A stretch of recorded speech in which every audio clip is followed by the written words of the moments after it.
ဘလုံးကတသားလာမင်းခြေထဲမှာပဲရှိနေသေးတာဖြစ်ပါတယ်ဒီမှာတော့ကိုငိမ့်မောင်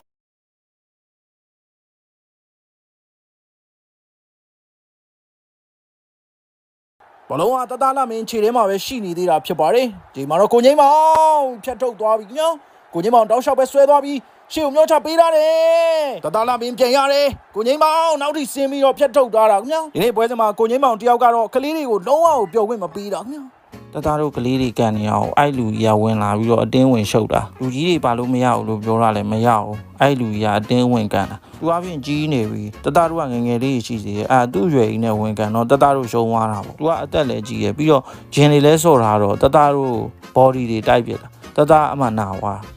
ဘဲနဲ့ဗျာကလေးတွေကိုနိုင်ကျင့်တာမဟုတ်ပါဘူးကိုမွေးမှာကိုသားရွယ်လောက်ရှိတာမလုပ်ပါဘူးဟုတ်ကဲ့ဒီနေ့ပွဲမှာကို